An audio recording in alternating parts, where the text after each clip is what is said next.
This is Life Transformation Radio. Prepare to engage. Seatbelt activated. Download initiated. Your quantum journey of transformation begins in 3, 2, 1.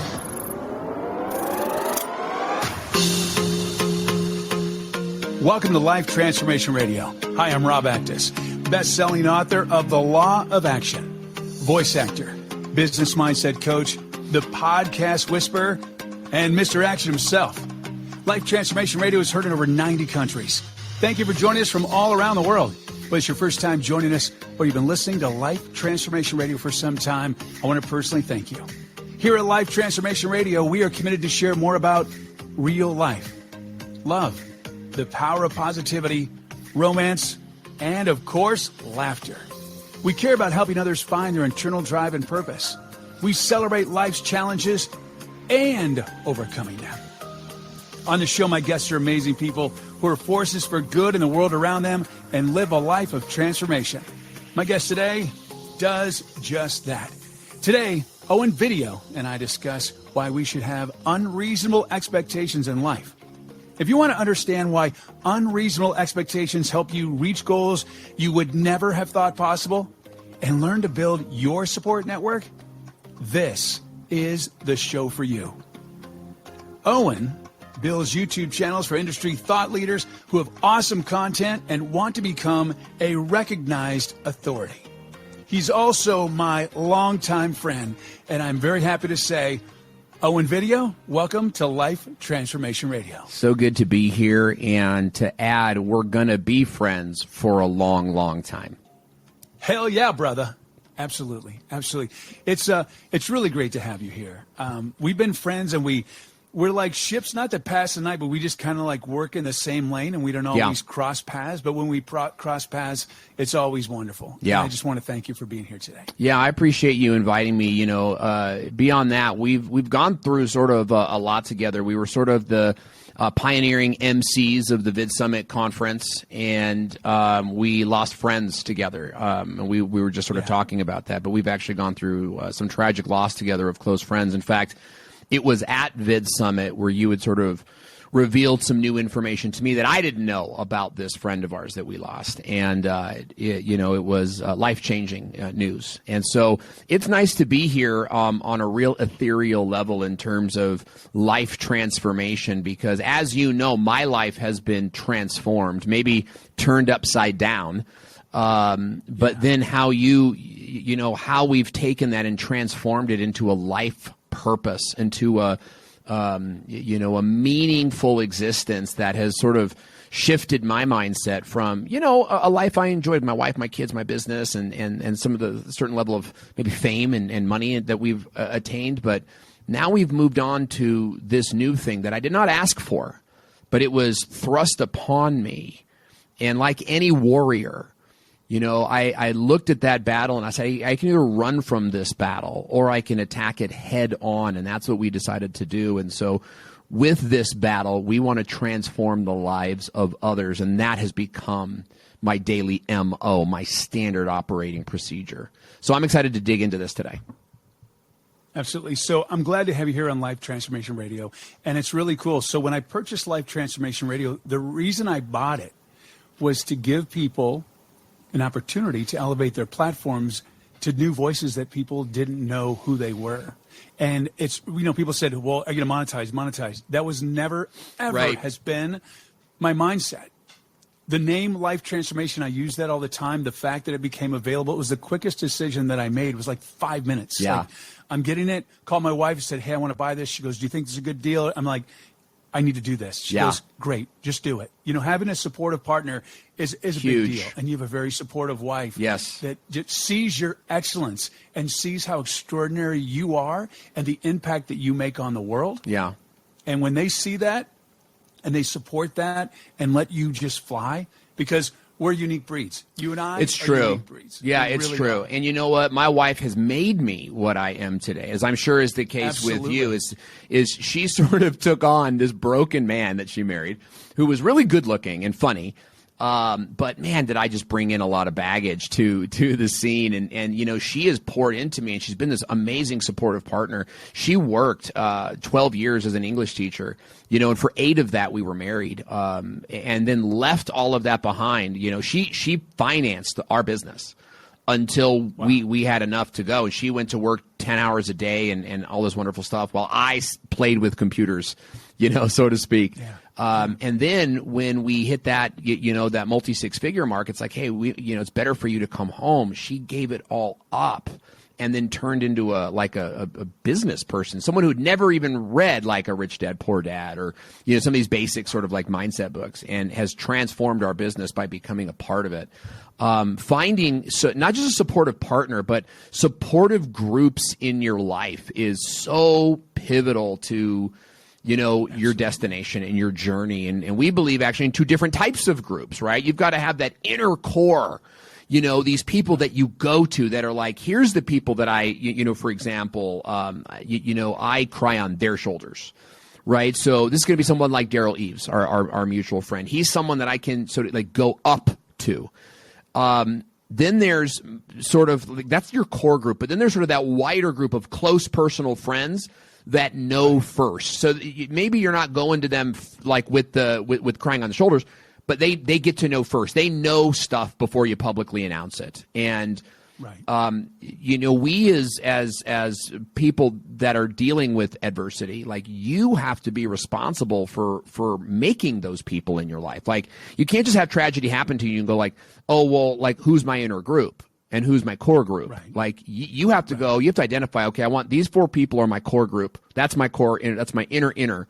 And then you've got your outer group, which is just as important, but knowing who they are and having a conversation. I really want you to be, you know, part of this inner circle of mine that I'm developing, because a support group, and I'm not talking about Fight Club support groups, right? Like, as fun as that is, but I'm talking about like people that you go to say, hey, this just happened, I need some support, or this just happened, I need you to celebrate with me, you know, is very, very important. Well, one of the things is, so I survived a few near-death experiences. I had a challenge with my daughter who had the 4 strokes and the brain surgery. Yeah. And I became committed, you know, with my blood clot, I became committed to making a difference in the world, because I feel I'm living on borrowed time. Yeah. You as well have had some challenges, so we'll just talk about the 800-pound gorilla in the room, and that is the C word, and that's cancer. Yeah.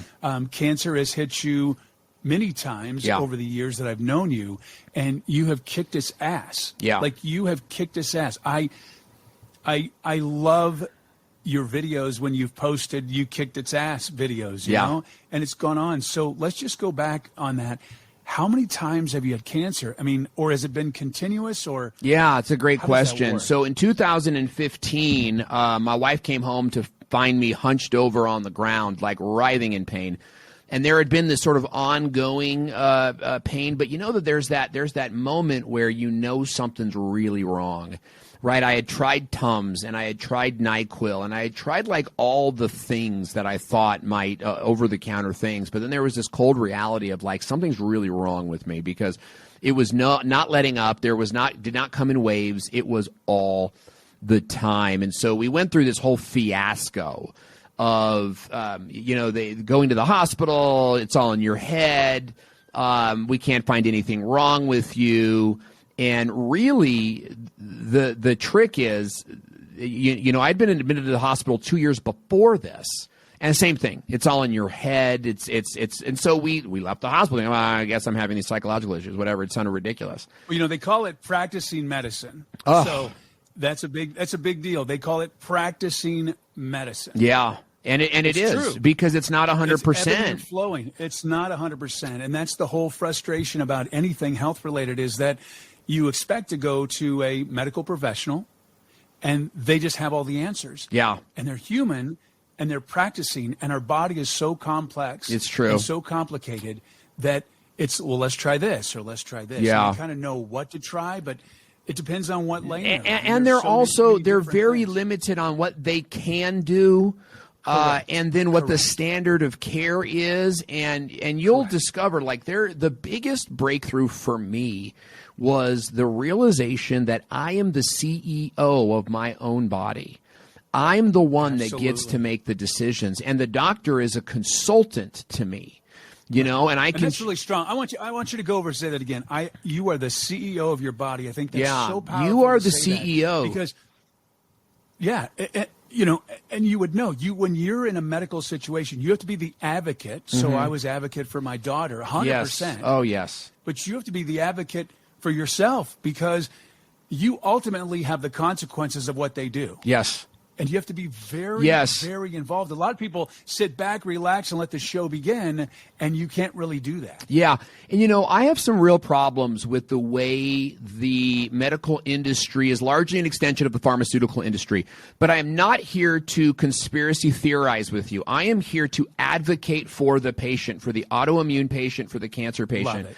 And while we can have disagreements there, we have to focus on real life, and that is that you're right. Like, your doctor could prescribe the wrong thing based on standard of care and what works 72% of the time, which is highly likely it will, but it doesn't, and you're dead or you're paralyzed, and you have to live with that because you're not going to be able to sue them.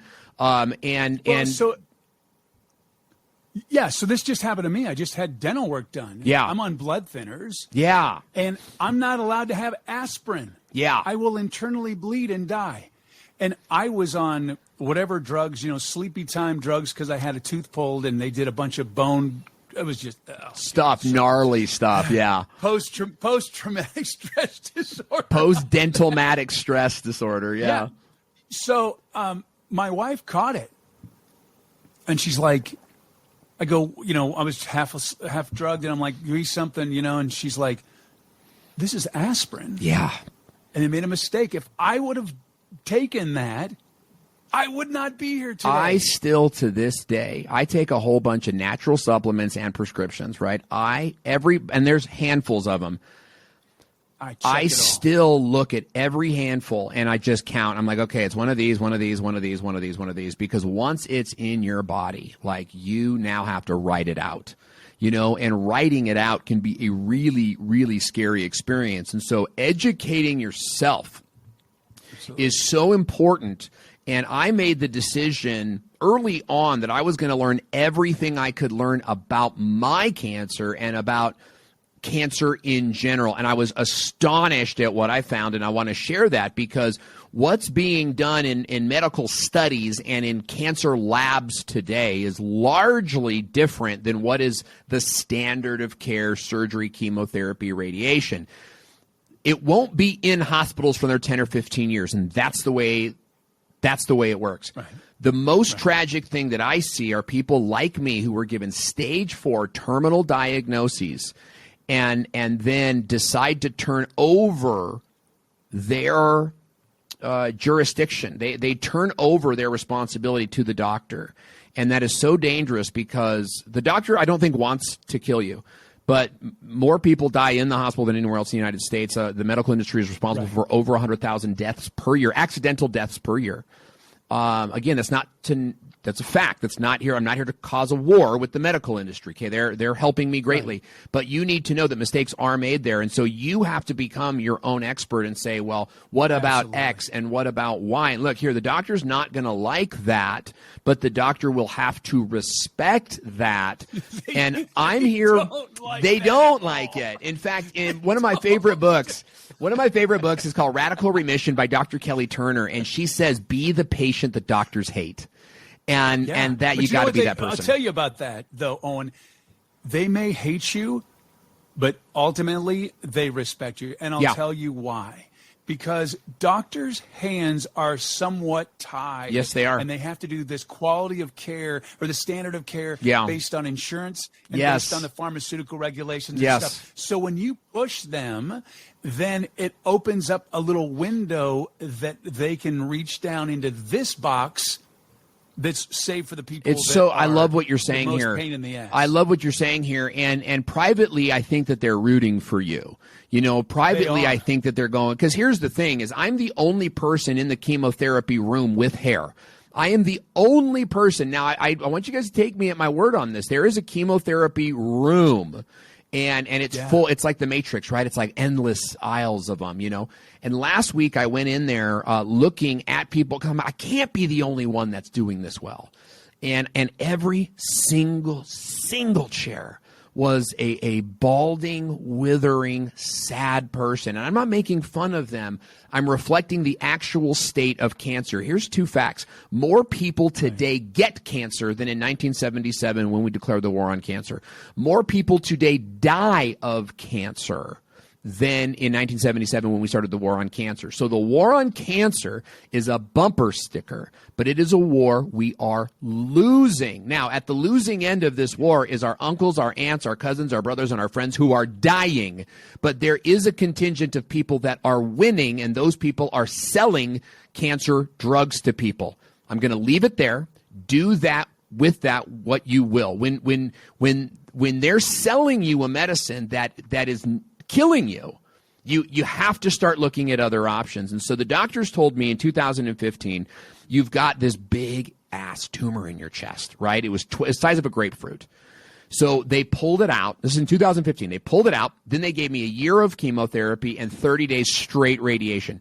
It fried my upper thoracic area, causing permanent damage to my heart and permanent damage to my superior vena cava, which put me on blood thinners for a year. It turned my hair. I lost my hair and all the hair on my face and everywhere, actually. And then on top of that, I got very wrinkly and very aged. My hair was very gray, and I just looked sick. But I entered into a 4.5-year season of what they would call remission. Now, this is a very dangerous term because what it means is in your scans, there's not enough cancer for us to treat anymore, right? But it doesn't mean they call that remission, but you got to understand chemotherapy causes cancer cells to go dormant. So they sleep until when? Until trauma or toxicity wakes them back up again. And so what I had was I had a dormant cancer in my body, which we're grateful for.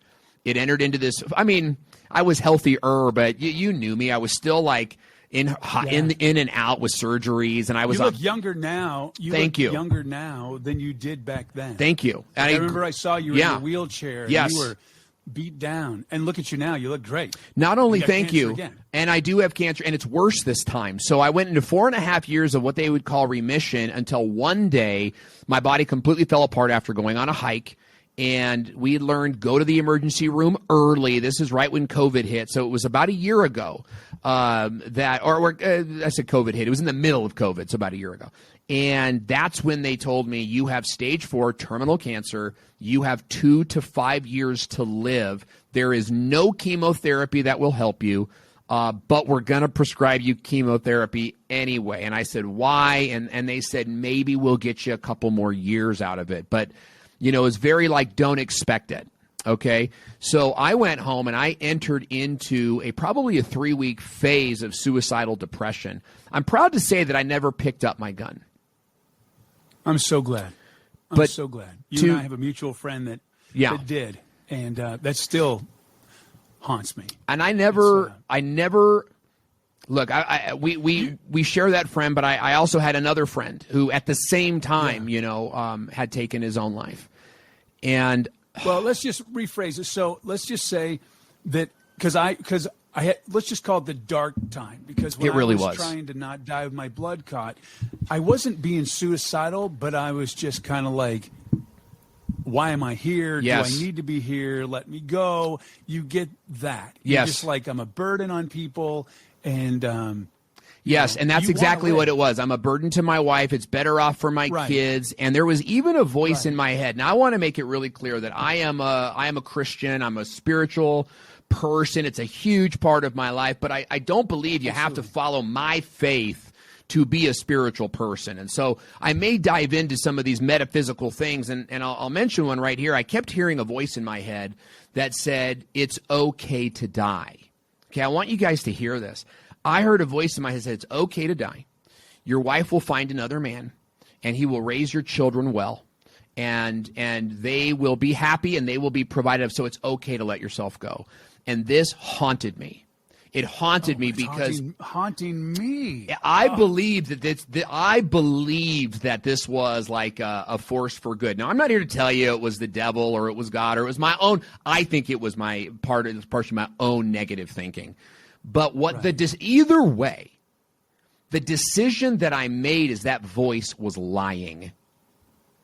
And there was a moment in the clouds where the clouds broke. And I heard another voice in my head now. See, Owen's got all these voices in his head. But just the conscious, right, said, find a cancer book. And that's what it said. It said, find a cancer book. And you have like this huge thought that's in like 1 second. The whole thought was, people have survived stage 4 terminal cancer. Find them, study them, do what they did. And so I'm sitting on my couch, totally depressed. Not sure what I'm going to do. It's broad daylight, dude. It's like Tuesday at like 1 o'clock. And I went on Amazon and I ordered a book called How to Starve Cancer. All I do is search cancer books.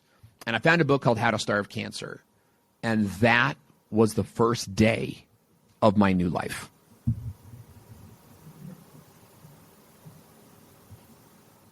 I found answers in that book that I didn't even know were possible. I learned about the metabolic approach to cancer therapy. And I immediately began retraining my brain for survival and thriving rather than... I had already discussed my funeral plans with my wife. I had said, I want to be cremated, bury me in the garden.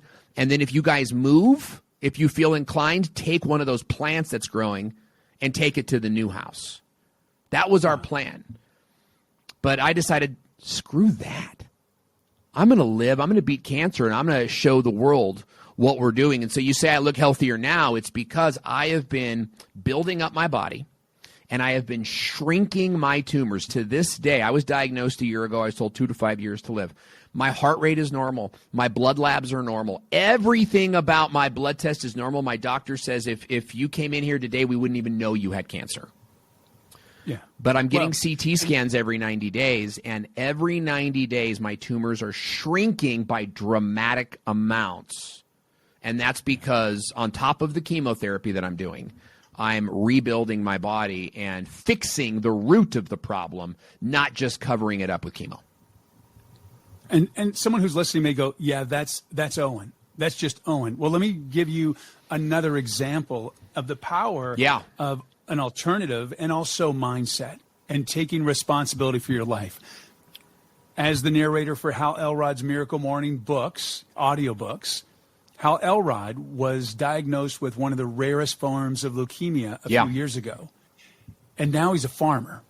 But what he did was he did smoothies and he did nutrition and he worked out. I mean, if you watch the Miracle Morning movie, you can see his progression of what he did. He did this app. It's called the 7-minute exercise or something, 7-minute workout. Yeah.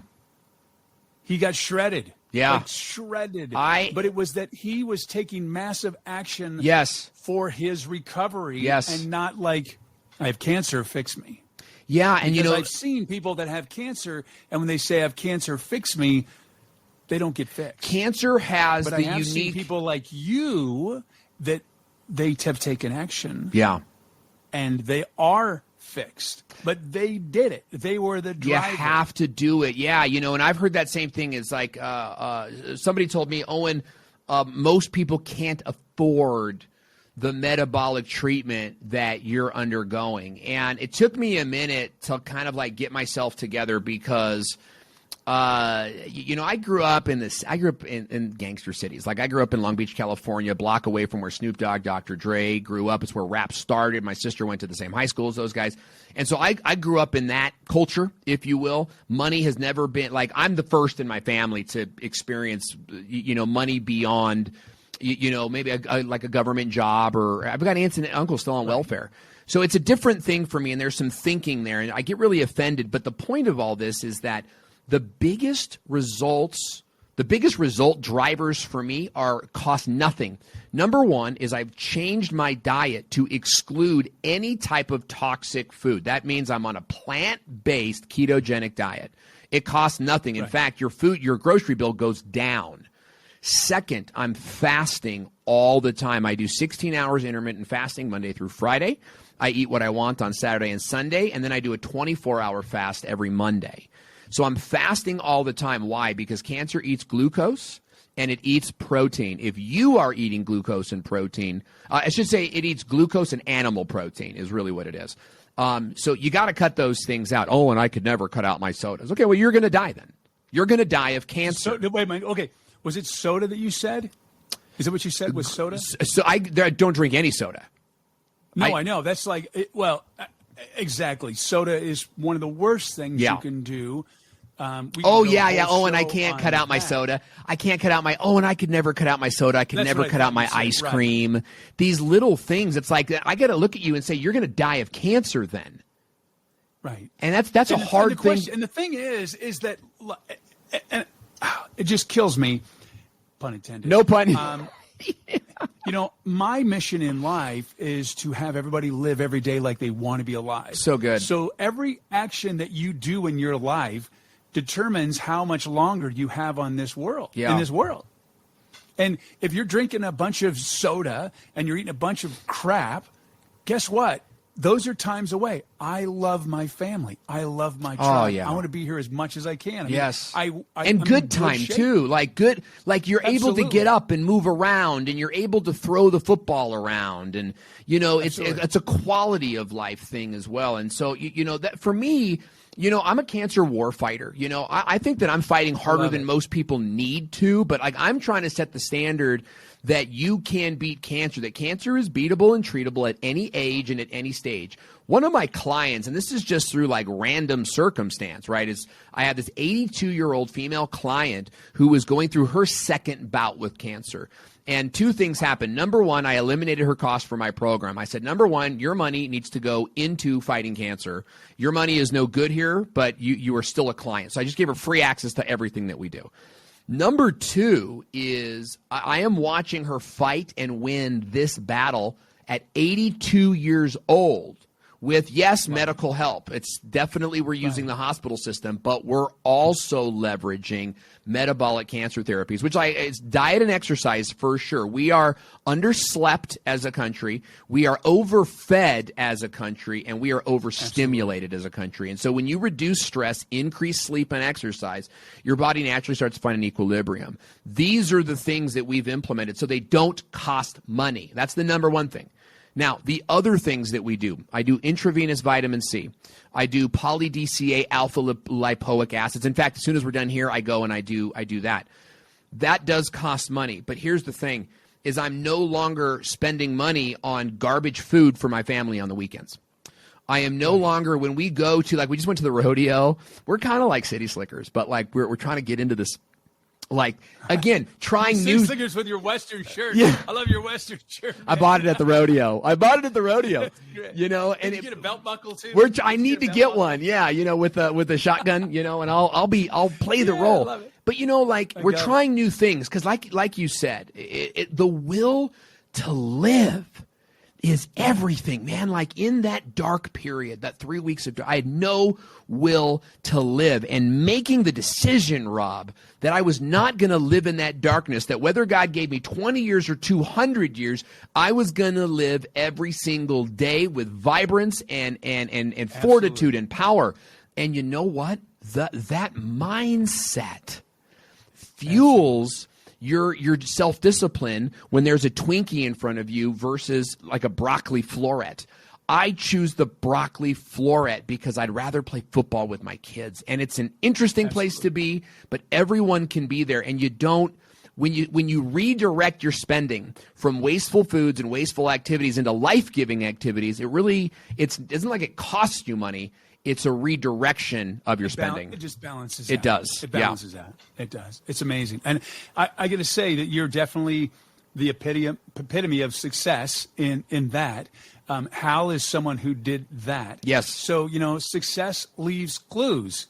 So if you're not buying what Owen's saying, watch the Miracle Morning movie. Yes. It's his whole journey. It's amazing. It's very similar to the path that you're on. I can't wait to watch that. And I also want to recommend Heal, the documentary Heal on Netflix. That documentary, my other client suggested it to me while I was in the hospital getting my biopsy, right? She goes, watch this documentary, and I watched it, hopped up on the uppers they gave me, because you're like, this is great. I love everybody, and I'm telling the doc, I love you guys. Thanks so much for helping me. And so that movie opened my eyes to healthier living and the types of diseases people are overcoming. I had no idea that the stage 4 terminal survivors, like this is like it's a trend. Like the people that survive cancer are often the ones that were told they would not survive. So Heal goes through some of that. And then in that movie, Dr. Kelly Turner speaks about the 9 things cancer survivors do, all of them, the 9 things. And then she unpacks those in her book called Radical Remission. That's a book everyone should get on Audible. If you know someone who has been diagnosed with cancer or even a strong autoimmune disease, send them that book and listen to it with them. Hey, did you listen to chapter 1? Hey, I just wanted to call you, Aunt Sally, and let you know that I'm committed to going through leukemia with you. And like get the book and then go through the book with her. You know what I mean? Hey, did you listen to chapter 1? Chapter 1 was fantastic. Listen to chapter 2. Chapter 2 is fantastic. I got this book for my whole family, and we all listened to it together. And I said to this at the end of it, I said, on a text thread, I said, now that you guys have all been through this, we are no longer allowed to discuss the death options. We will only discuss the life options. And so my family knows there's none of that bad. It's always good news. And since then, Rob, we've been on the upswing. So go get these books. Another guy, Dr. William Lee, watch him on YouTube, Eat to Beat Disease. Get that book. How about ChrisBeatCancer.com? Go get his book. How about CancerV.me, CancerVictory.me, CancerV.me. She beat stage 4 cancer in her entire body. Go look up Dr. Nasha Winters, 19 years old, diagnosed with terminal, colon cancer at 19. And she had battled cancer since she was 16, told she was going to die. She stopped eating in depression. The fasting practically eliminated her cancer. She went and became a doctor to find out how she beat it. She's now a doctor. The survivors are out there. When you go to war with disease, you have to find the victors and do what they did. Period. Amen, brother. Go. And one of the things also is mindset. Big. So one of the things that I did when I had my blood clot, so I had a blood clot from the top of my head straight down to my ankle. It was so a scary. solid mass. Man. And I'm not a sci-fi guy. I don't even know how I did that, but I was laying in bed, and I had this vision of this machine. It was really amazing. It had lights on it and stuff, and it was one of those boring machines, like Elon Musk is doing to bore Los Angeles. Yeah. It was a boring machine, and it was boring my blood clot away. Yeah. And it was amazing. I love this. How I even could visualize this. I could hear it. I could see the lights. It was really bright. And then I had this mesh that was there to protect so that it wouldn't go into my heart or lungs. So it was boring. So good. And then I created this whole thing. And I'm like, that's just the craziest thing. And my blood clot should be like 90%. It's like 12% now. It's amazing. See, and I love that. And they never told you that, right? So, they told you that would never happen.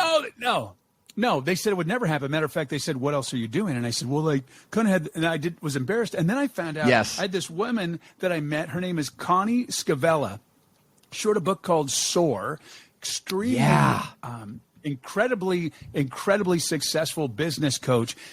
She had a brain tumor, cancer brain tumor, that she visualized the exact same way that I did for my blood clot. Yes. And it was just amazing to hear. I'd never heard anybody do that, so I didn't feel as crazy because I felt kind of crazy with what I was doing. But mindset is so important. So you really want to have, it's garbage in, garbage out. That's food.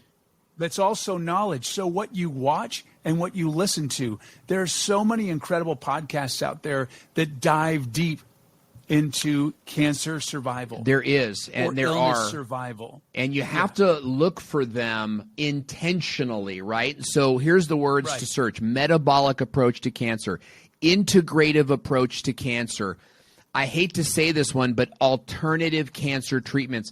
The word alternative was invented by people who don't want you going outside of the medical industry. They call it alternative so that it sounds hippie and weird. You know, I grew up on Seinfeld. Right. It's probably the best show ever written. And there's Absolutely. Kramer goes to this alternative treatment guy, and it's Stephen Tobolowsky, who's just been in Groundhog's Day, and he's on the Goldbergs, and he's this wonderful actor. But he's wearing this like triangle, you know, on his, and he's just like, you know, like, let me feel your head, my son, and he's doing all this weird stuff. Right. That's what we think of when we think of alternative treatment. But really, what you get in the alternative treatment world are integrative doctors, people that can prescribe drugs and medicine for you, right. but use you know, osteopathy. They use natural first before going. I go to a naturopath and osteopath okay, doctor. So there you go. I'm the more natural way. We are too, but I never was this way until this happened because the doctors told me you're going to die. There's nothing you could do about it. When my integrative doctor said, let's see if we can knock this out in a year. Think about the right. difference, and that like formulated. You talk about mindset. Our very first, we're writing a book on how to beat cancer in 12 months or less.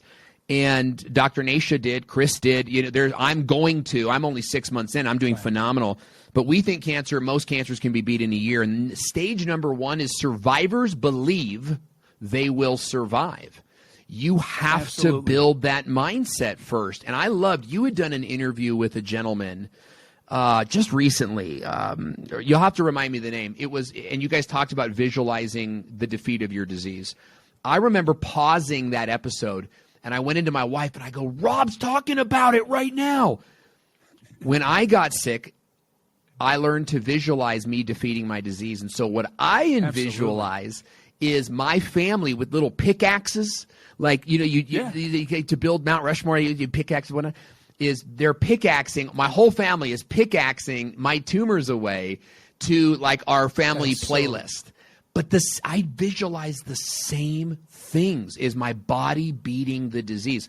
Now, is that like what, again, I'm not going to sit here and be like, oh, and that visualization did everything. No, but that visualization motivates me to get to the hyperbaric chamber when I don't feel like it. It motivates me to jog 2 miles when I don't feel like it. And I'm telling you, I'm here to tell you right now, guys, I jogged 2 miles yesterday as a stage 4 cancer patient who was told I was going to die. I'm running faster and longer now than I ever have. I didn't run before all this. I want to get a shirt that says, you know, like I have cancer, just so that when I'm running, you know, people can be like, they could see, you know, because I'm just all proud of myself. You know what I mean? I'm like running around and whatnot, but it fuels the mindset. If you don't believe you're going to survive, you're not going to take the action you need to survive. And that's huge. Yeah, you were talking about Sean. You're talking about Sean, let me see, Sean Schwarner. And yes, he had cancer. He had cancer twice. He was in a medically induced coma. Unbelievable. For a year. Wow. He had a prognosis of being alive for 14 days. He lost a lung. And then after all that, he decided, you know what? I'm going to go climb Mount Rushmore, not Mount Rushmore, but Mount, it's not that tall. It's not that tall. What's the one? Mount Everest, right? Mount Everest. Oh Mount my gosh, Everest. so big. Yeah. And not only did he climb Mount Everest, but he also climbed Mount Kilimanjaro. Oh my gosh. And not only he does that, he just got back a couple weeks ago from doing that again. And what he did was, and by the way, I don't know if I told you, but your name is up there. I got you on. It was a banner, and they hand wrote all the names of the people. That's so amazing. That have cancer, and he brought it up to the top of Mount Kilimanjaro. So your name is on there. I have some other close friends that are on there. Hal Elrod's on there. Oh, it's amazing. So you're on the top of Mount Kilimanjaro. That's amazing. Thank you so much. And this guy just. And look at Lance Armstrong. Lance Armstrong, exactly. Look, the guy's a machine. And I don't personally care at all about the Olympic blah, blah, blah. What I care about is this dude had like testicular cancer. I want you guys to think about something. Like testicular cancer, colon cancer, and ovarian cancer. Like these are like deeply intimate cancers to admit to somebody. Can you imagine being a female and going somewhere and be like, I have colon cancer? It's awkward. Right. And, you know, I know a guy, I'm working with a guy right now who had to carry a colostomy bag around for a year. And thank goodness they're all better now. But these are embarrassing cancers, and they're very... Yeah, and the thing about testicular cancer is it's more common than breast cancer. Wow. And because there's not like the National Testicular Cancer Society, is because people are so like, oh, it's testicles, so you can't say that. But that's so sad because these people are suffering, and it should be in a special way too, beyond just the cancer patient. It's cancer down there, and that makes it even more awkward. This guy overcomes or colorectal that cancer. Yes, exactly. This guy, Lance Armstrong, overcomes that and then goes back and wins.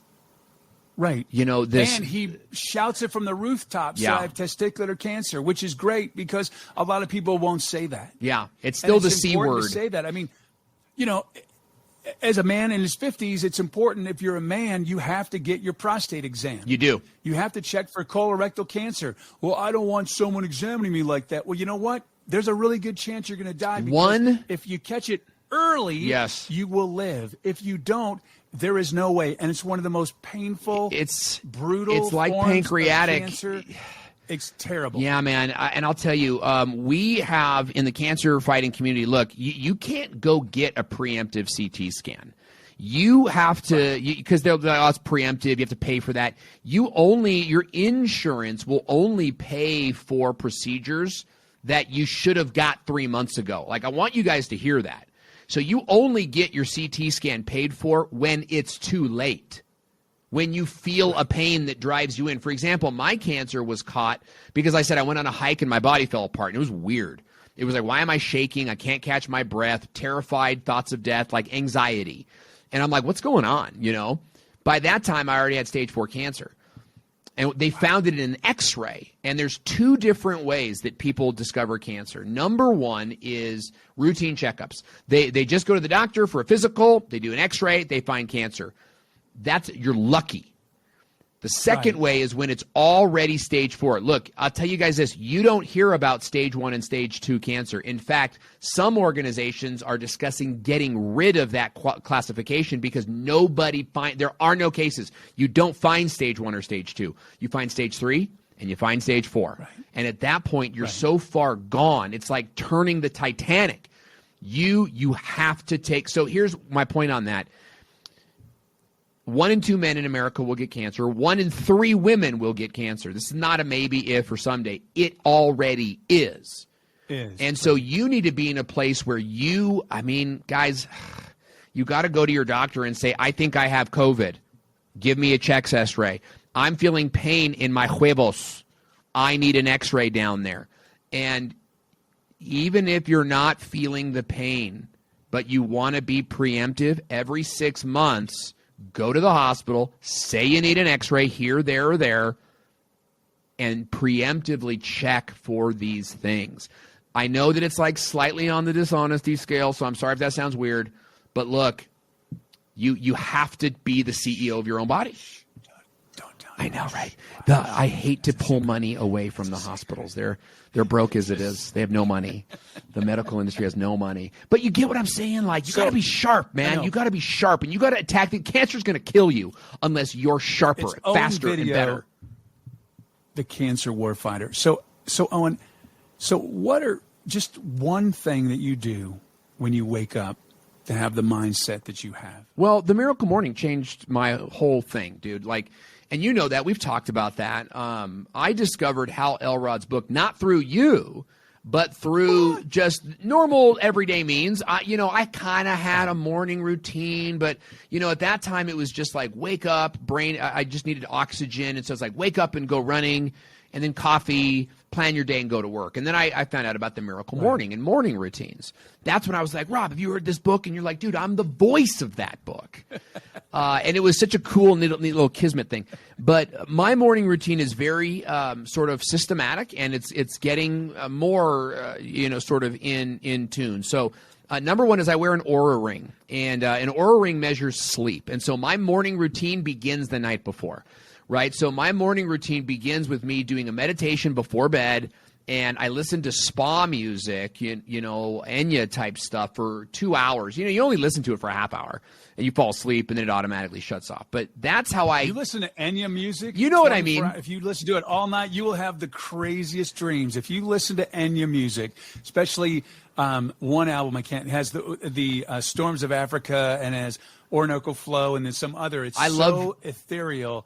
I tell you, you will have the most incredibly lucid dreams. I'm all in, dude. I'm all in because I've noticed that effect even with the spa. And I love that you know Enya's music because it's kind of like can be a joke, you know, but it's really excellent for meditation and for like calming, and this is good for your mind. So I try to get. I'm going to share some other stuff. I'll have to remember. I don't know off the top of my head, but there's a couple other ones that I'll share personally with you of things that you will very spiritual, and these are good things, man. These are good things. So for me, I'm trying to get into more deep sleep, right? And the Oura Ring measures deep sleep. So I wake up at 5:30. And I wake up to the sound of birds chirping. And I do that winter, spring, summer, or fall. Birds chirping makes me feel alive, and it's on the Alexa in the other room. So it's just that I don't wake up to alarms. I instead wake up to the sound of birds chirping. And my body knows at 8 hours I wake up. As soon as I wake up, I get into the Word of God. I read the Bible. And I go through that kind of systematically. Right now I'm reading the New Testament. I just finished the Old Testament, which is so meaty. But I try to do 10 minutes of that in the morning. Then I go and stand on my Vibe plate. Okay, this is it's a platform that vibrates at thousands and thousands of RPMs. It's a lymph node cleanser, right? So it also does some other high performance stuff, but I don't use it for that. I use it to cleanse my lymph nodes. Get you've been sitting down all night. Your blood pools. Absolutely. And so it cleans the lymph nodes and keeps them moving. Then I do the sauna for about 25 minutes. In the sauna, I'll listen to a book. Right now I'm listening to Profit First, right? And so I'm kind of getting ready for my day. After that, it's shower, affirmations. I have affirmations written on my bathroom mirror. Nice. I recommend everybody go buy sick or not, go buy dry erase markers and put them in your toothbrush holder. And when you have inspiration, go write that thing on the wall. So right now I have my affirmations written on my wall, and I have some other things like remember to fight. You're a modern day warfighter, and warfighter is this word that I'm playing with right now. I have the word warrior class that written out because it reminds me to act like a warrior. Like I'm fighting a battle I didn't pick, and it's trying to destroy my family, and I have to fight the battle, whether I want to or not. Affirmations, take a shower, all that stuff. Then it's outside, huge, guys, circadian rhythms, huge. I go outside for at least 10 minutes, and I'm gardening now. Nice. It's just small radishes and stuff, but like I do the barefoot. 100% grounding. Connect with Mother Earth. 100%. Yeah, exactly. 100%. I take my flip flops off. So airy fairy. Our friends that know us are going to go. Really? What a bunch of weirdos. You know, I love talking to someone that gets it though. Like grounding, putting your feet in the grass is really big. And I actually put my hands in the soil as well. Yeah, because I'm like a kind of a fastidious kind of guy. I'm kind of neat. Putting my hands in the dirt was a hard thing for me, but now I do it with my kids after dinner as well. So I go into the garden, and all I do is I water my plants. I check on them. Dude, you want to hear some fairy stuff? I talk to my plants. Talk to them. I do. That's good. I do, and it's more for me than it is for them. You know what else you need to do is talk to the water. That's a whole nother show. Talk to the water. Bro, I can't even believe you know I'm going to about send you this the stuff. link for the book. I'm going to look it up real quick. Hey, I'm going to look it up. You just Do said it. something amazing. I want you guys to know that what we're talking about here is like breaking edge science. Like these are the things that are actually being studied in the study halls of America right now and in the UK. The UK is actually farther along in cancer progression than we are in terms of naturopathy. But I love that you even just mentioned that because nobody knows about that stuff. You know, absolutely. I'm all about this stuff. It's called The Hidden Messages in Water. So big. And it's by Masaru Emoto. It's amazing. It's The Hidden Messages in Water. It's the eye-opening theory about water's deep connection to people's individuals and collective consciousness. Wow. It will blow your mind. It is so cool. It's called The Hidden Messages in Water by Masaru Emoto. I'm listening to it right now on Audible. It's super great. I love it, man. And here's the thing. It's like people just need to get exposed to this. Look, I'm not here to tell you that talking to your water, talking to your plants is going to cure you. You're not saying that either. What we're saying is that there's more to all of this than simply prescribed medicine. Survivors believe they will survive. In the military, okay, go to modern day military or even ancient warfare like Greece and Rome. If there was a tip that the enemy was hiding here, even if it was a false tip, the general would pursue it. He'd send some scouts. And this is what you do. You hear, I heard some guys talking about water. I'm going to send some scouts. I'm going to go listen to that book and just see what it does for me. Maybe you discard it and you move along. That's totally fine. Like, that's your path. Maybe you go and you look up grounding and you look up earthing, and that makes more sense to you. And you go with that. You'll know. You know what I mean, though? Like, people, you have to kind of send your scouts out and see, because when you turn over your sovereignty to an industry that if you die, they will forget your name in 2 weeks. And that's not because they're cruel. It's not because there's a conspiracy against you. It's because it is what it is. You know, and more people die of cancer than live from it. It's what we call death culture. And death culture is that when you mention cancer, the first things that come to your mind are death and horrible things, and not, wow, this is a new chance for you to relive your life. And so we're building this 12 months, beat cancer in 12 months or less. And the first part of that is congratulations. You've received a diagnosis that will change your life and make it better than you ever have lived before. It is so important. Like, I'm not one of these I'm grateful for cancer guys. I hear this all the time. I'm grateful for cancer. It changed me. And I get it. I get it.